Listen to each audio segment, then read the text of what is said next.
يا نبي سلام عليك يا رسول سلام عليك.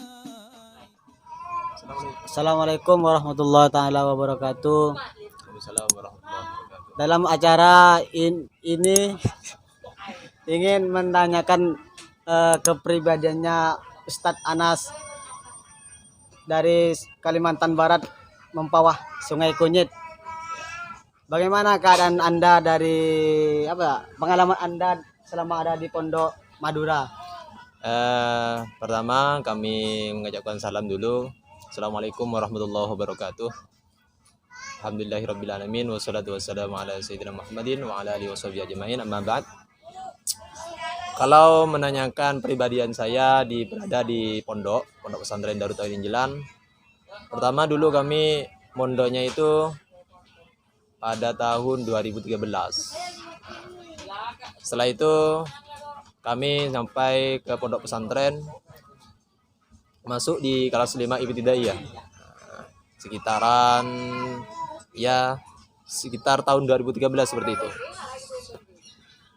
Dan pertama kali pengalaman saya di pondok pesantren itu yang sangat kami kesankan, yang sangat kami kejutkan ketika nyampe ke pondok pesantren, ketika nyampe di pondok Darut Tauhid tercinta kami tersebut, sangat tidak kerasan, sangat tidak, bahasa Maduranya itu tidak pernah.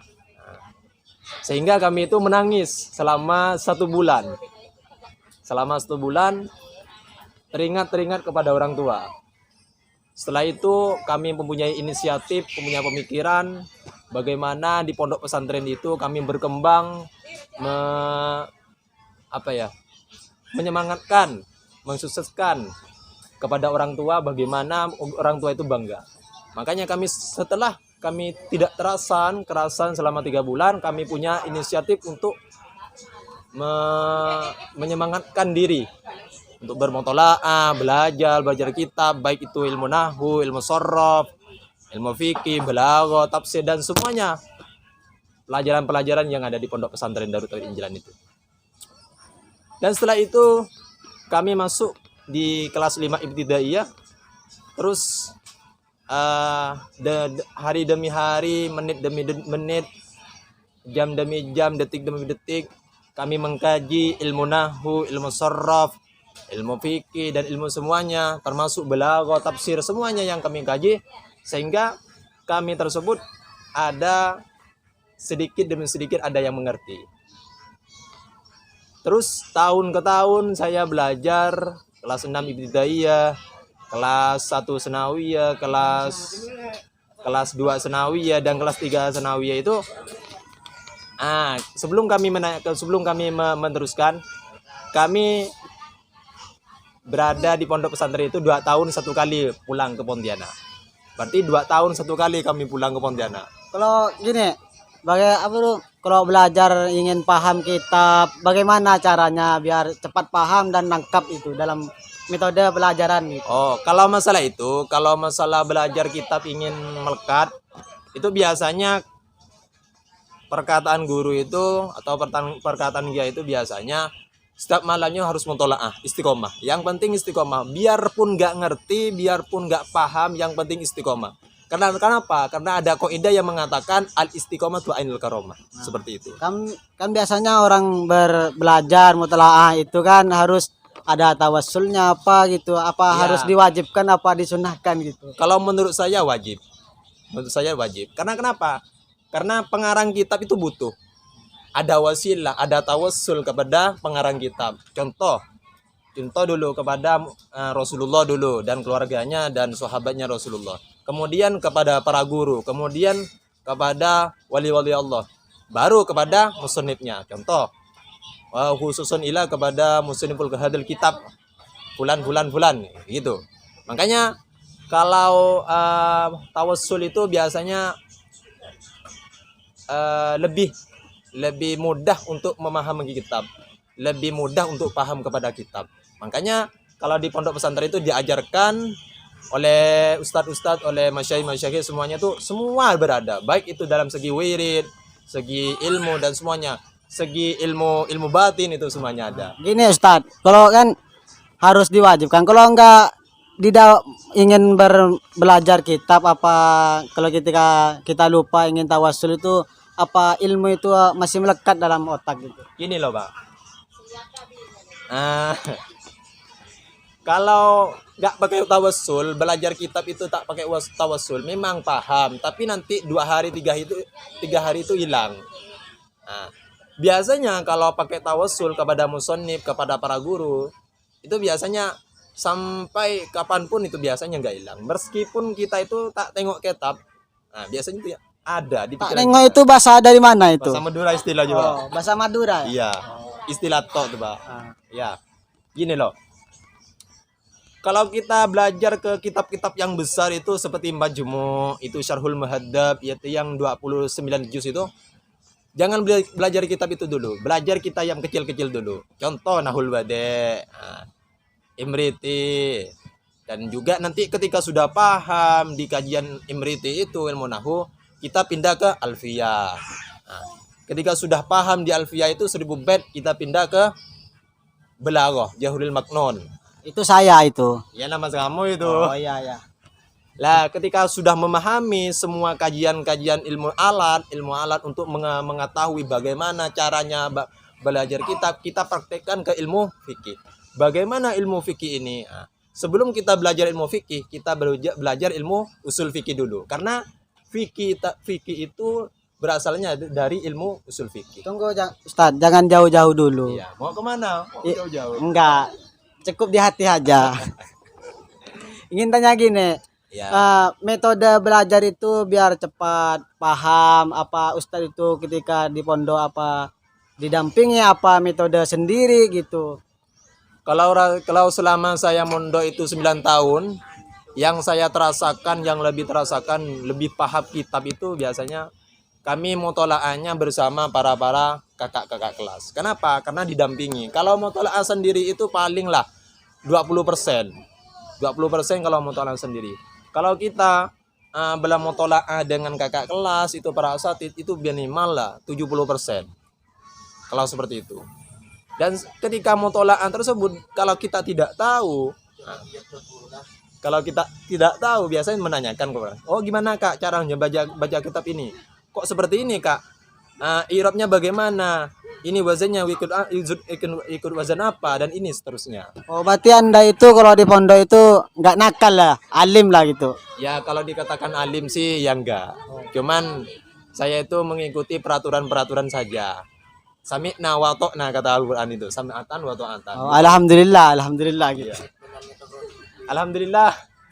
Kalau saya selama mondok itu yang pertama kali memang tidak memahami kitab. Memang sangat tidak tahu, minim sekali kitab itu. Karena kenapa? Karena di Pontianak tersebut saya tidak belajar ilmu nahwu, ilmu suruf semuanya. Ketika sampai ke pondok saya itu pusing. Oh, ilmu apa ini? Nah, ketika saya sudah paham ke kitab tersebut, paham ke kitab itu, saya makin semangat mengkaji kitab-kitab ini, kitab-kitab ulama salaf. Sehingga ketika sudah mengetahui semuanya, makanya ketika makna tersebut kitab itu tidak ada maknanya, biasanya saya tahu.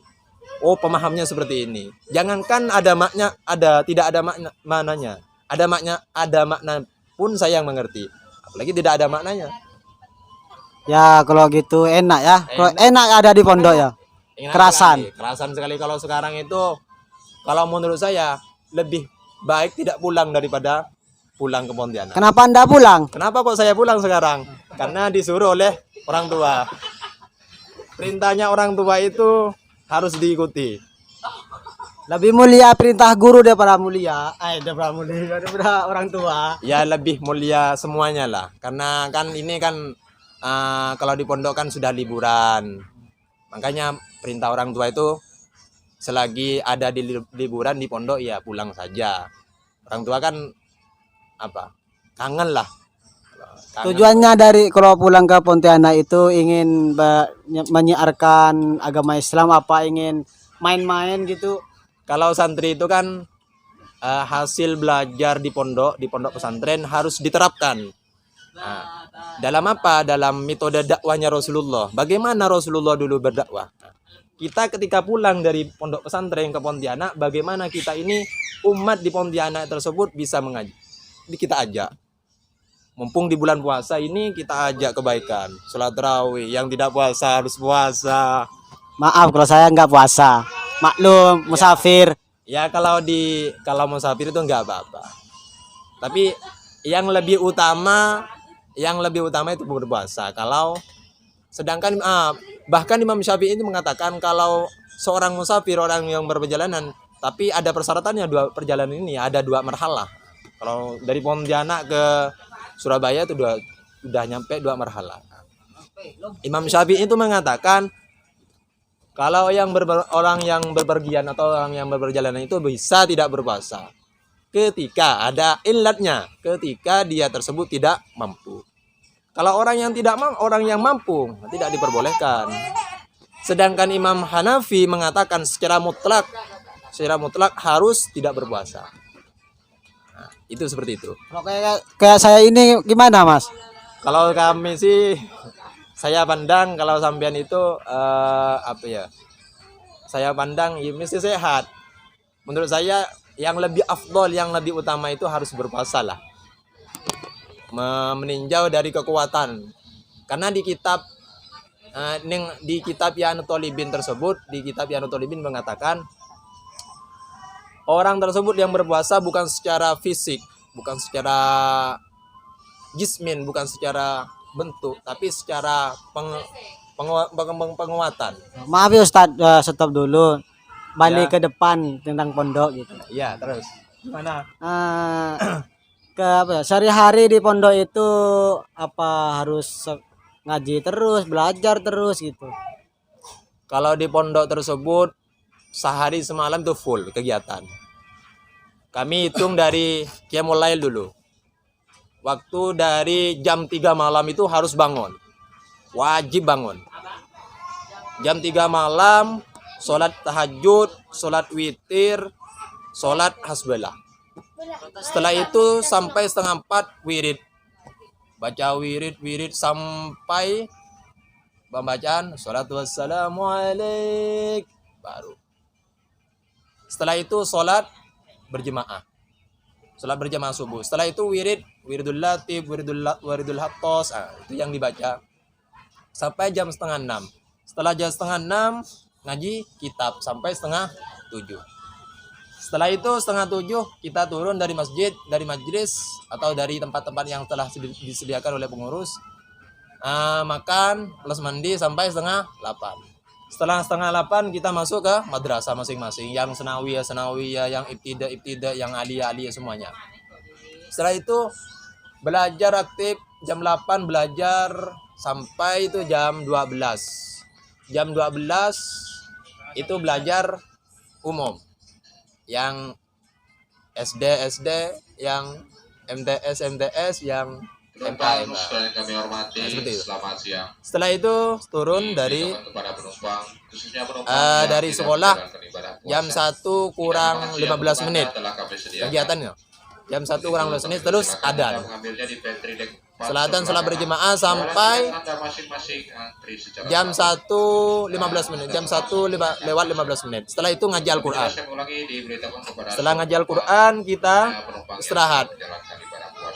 Setelah istirahat kita apa? Sholat berjemaah asar.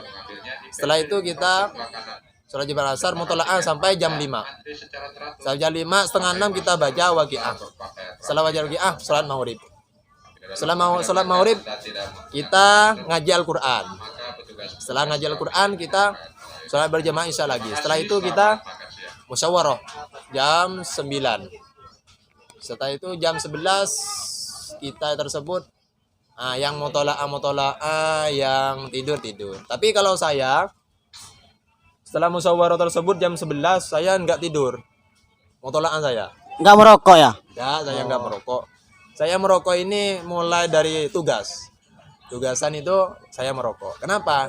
Karena ingin bermasyarakat kepada masyarakat. Gini Ustadz, Ya. kan dalam pondok itu kan full kan kegiatan kan. Nah, Pasti kan setiap manusia itu ada malasnya, iya. lesu gitu, sengkah deh ya. Itu Bahasa Madura. iya, bahasa Madura ya. Ah, Capek ya. iya capek gitu, tapi susah nak ngucapkan tadi. Kalau menurut saya sih capeknya capek. Cuman begini loh. Kalau santri itu tidak ikut kegiatan biasanya tidak kerasan di pondok. Tidak kerasan.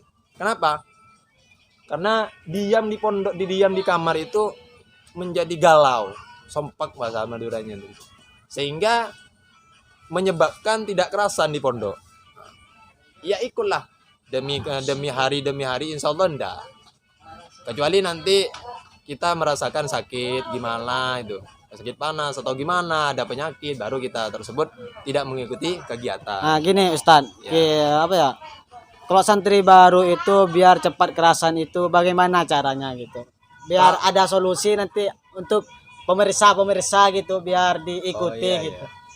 Kalau sepengalaman saya sih dulu santri baru tersebut kalau ingin cepat kerasan ya, ingin cepat kerasan, biasanya itu cepat-cepat masuk kelas, harus tes. Tesnya terus tergantung dari dia, itu masuk kelas 5 ibtida atau kelas 6 ibtida atau kelas 4 ibtida atau kelas sanawiyah itu. Yang lebih tinggi ya lebih wow tesannya. Itu baca kitab biasanya. Kalau sudah masuk kelas, jangan sampai nggak ikut kegiatan. Jangan sampai nggak ikut kegiatan. Kenapa? Kalau santri baru itu nggak ikut kegiatan biasanya nggak kerasan. Jam di kamar itu nggak kerasan. Kalau kita ikut kegiatan, mulai hari demi hari, bulan demi bulan, biasanya kita mempunyai teman. Sehingga mempunyai teman kita kerasan. Nah, itu seperti itu. Seperti itu ya. Iya. Macam mana? Ketika kita ingin kan sebelum masuk itu santri baru kan harus belajar. Iya. Apa di pondok itu apa ada yang mengajarkan, apa belajar kita itu secara otodidak gitu? Kalau belajar kita itu ada yang membimbingi lah.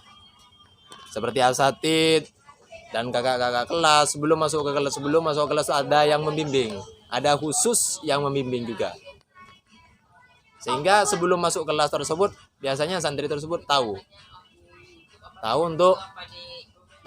untuk ingin yang diteskan untuk masuk kelas lah, seperti itu. Apa kok udah belajar ya, Ya. nanti kan dites itu. Ketika nggak lulus itu apa bisa tes lagi? Apa langsung diturun lah, ya nggak lulus lah gitu. Oh, kalau umpamanya begini loh. Umpamanya kita tes di kelas 6 ibtidaiyah. Kalau kita tidak lulus di kelas 6 ibtidaiyah, maka kita harus turun. Ima di kelas 5 ibtidaiyah, ima di kelas 4 ibtidaiyah. Tergantung dari aukotionya. Kalau aukotionya nanti anak santri tersebut tidak bisa untuk menguasai kitab, maka diturunkan nanti di paling bawah.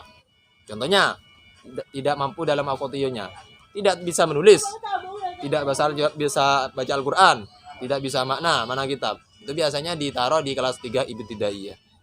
Meskipun besar kayak apa, meskipun kayak sampean yang jenggot ini, tidak tahu makna, tidak tahu memahami, kita tidak tahu. Wis kelas 3 ibtidaiyah. Oh berarti di pondok itu nggak mandang usia, nggak mandang tinggi besar Nggak ya? mandang besar, nggak mandang usia, nggak mandang jenggot. Yang penting kalau tidak tahu, tidak mampu untuk mengkaji kitab, kalau santri baru tersebut harus belajar dari bawah, dari kelas 3 ibtidaiyah. Nah, cara kan pasti kan secara logika ya. Kalau Ya. udah besar kan belajar dari awal itu kan bosan gitu. Nah. Bagaimana cara biar nggak santri baru itu nggak bosan dalam pelajaran, biar cepat senang lah dalam pelajaran itu. Ya, kalau santri baru itu ingin cepat senang belajar kitab itu, ia belajar ke wali kelasnya masing-masing.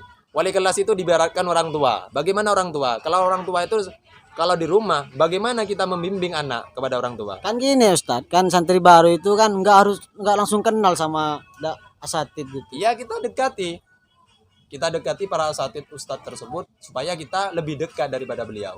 Kalau kita dekat kepada beliau, pasti beliau itu ingin membimbing kita. Sama halnya kita dekat kepada orang tua kita, pastinya orang tua kita membimbing kita bagaimana jalan kebaikan. Oh ini caranya orang tua ustadz, oh ini caranya baca kitabnya seperti ini, cara metodenya seperti ini, cara baca Al-Qur'annya seperti ini, cara baca mengkaji nahunya seperti ini dan seterusnya. Makanya kita itu harus dekat kepada ustadz. Yang penting kita itu menjaga adab, menjaga akhlak, menjaga moral kepada Tujuannya itu ke Pontianak ingin apa ya? tidak menjalankan ibadah puasa dakwah. Tujuannya ke pulang Pontianak itu ingin apa ya? Gitu. Kalau saya pulang ke Pontianak ini tujuannya satu saja. Saya nggak kangen kepada orang tua. Terus terang saya nggak kangen. Kenapa? Karena saya sudah biasa di pondok. Cuman orang tua saya ini yang kangen. Makanya saya pulang. Tujuannya saya pondok pulang ini tujuannya satu, ingin berdakwah. Ingin meneruskan jejak-jejaknya para guru. Ingin meneruskan jejaknya para ulama salafus soleh. Ingin meneruskan jejaknya para sahabat. Ingin meneruskan jejaknya para ingin meneruskan jejaknya Rasulullah. Ini kan kalau di Pontianak sangat minim ilmu. Sehingga kita itu tersebut nanti bisa mengajarkan oh ini sholat yang benar seperti ini, oh puasa seperti ini yang pas, oh cara sedekahnya seperti ini, oh cara zakatnya seperti ini. Iya. Ini masalah zakat. Orang masalah zakat ini banyak yang tidak tahu loh. Apalagi zakatul mal itu. Kalau zakatul fitrah banyak yang masyhur, banyak yang tahu. Kalau zakatul mal itu banyak yang tidak tahu. Seperti itu. Tujuannya saya cuma satu, pulang ke Pontianak ingin berdakwah. Sekian dulu. Ya. Lanjut nanti lagi. Sekarang waktunya buka puasa. Ya, terima kasih. Terima kasih ya, Ustadz Ya. Anas. Assalamualaikum warahmatullahi wabarakatuh. Waalaikumsalam warahmatullahi wabarakatuh.